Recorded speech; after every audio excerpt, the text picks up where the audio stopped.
Hello students. केवल एक महीना रह गया है आपके AIPMT पेपर के लिए।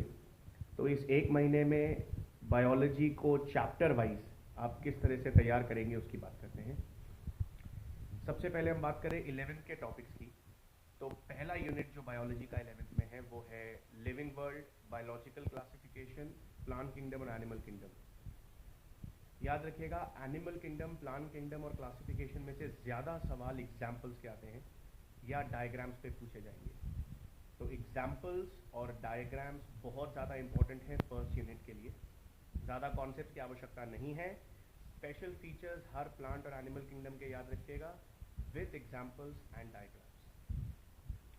सेकेंड यूनिट में मॉर्फोलॉजी, अनाटमी और स्ट्रक्चरल ऑर्गेनाइजेशन वाले चैप्टर्स हैं। अगेन मॉर्फोलॉजी के एग्जाम्पल सबसे ज़्यादा इंपॉर्टेंट है।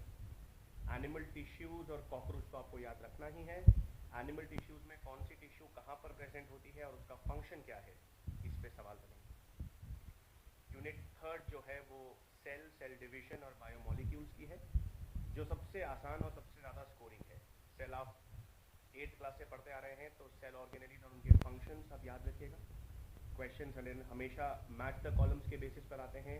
आपको सेल ऑर्गेनेलीज एक साइड में दे रखे होंगे और फंक्शंस दूसरी साइड पे दे रखे होंगे और आपको मैच करना है।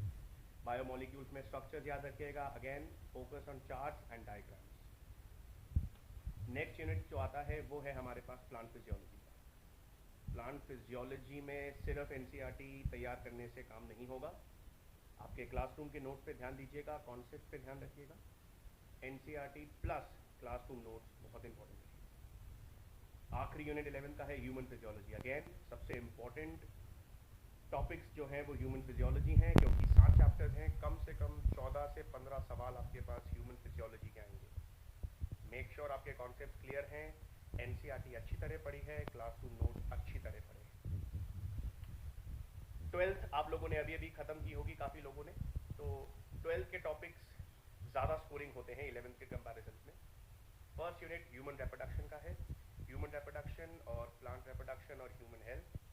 स्ट्रिक्ट NCERT से क्वेश्चंस आएंगे, डायरेक्ट क्वेश्चंस पूछे जाते हैं, इसमें गलती मत कीजिएगा।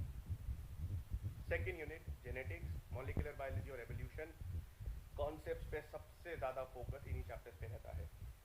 जेनेटिक्स में न्यूमेरिकल्स आएंगे, पेडिग्री एनालिसिस पे सवाल आ सकते हैं। आप लोगों को कॉन्सेप्ट्स बिल्कुल पता होने चाहिए और घबराइएगा नहीं। नेक्स्ट यूनिट जो है वो है हमारे पास बायोटेक्नोलॉजी। बायोटेक्नोलॉजी में सिर्फ और सिर्फ NCERT से क्वेश्चंस आएंगे, strict to NCERT and classroom notes. Next unit में आपके पास ह्यूमन हेल्थ, डिजीजेस हैं, पैथोलॉजीज वाला चैप्टर है और माइक्रोब्स हैं। अगेन स्ट्रिक्ट NCERT बेस्ड सवाल पूछे जाएंगे। जो भी बीमारियां हैं उनके सिम्टम्स वही याद रखिएगा जो NCERT में है। उसके अलावा बाकी माइक्रोब्स कौन कौन सी बीमारी कॉज करते हैं उनके उदाहरण याद रखिएगा। आखिरी यूनिट है एवोल्यूशन, इकोलॉजी का। इकोलॉजी के 4 चैप्टर्स हैं और कम से कम 10 सवाल AIPMT में बनते ही बनते हैं। तो याद रखिएगा, इकोलॉजी NCERT से पढ़िएगा। उनमें जो साल दे रखे हैं, ईयर दे रखे हैं, प्रोटोकॉल दे रखे हैं, डेटा दे रखा है, वो ज़रूर पढ़िएगा। और इम्पोर्टेंटली क्लासरूम नोट जो हमने इकोलॉजी में लिखे हैं वो बहुत बहुत ज़्यादा काम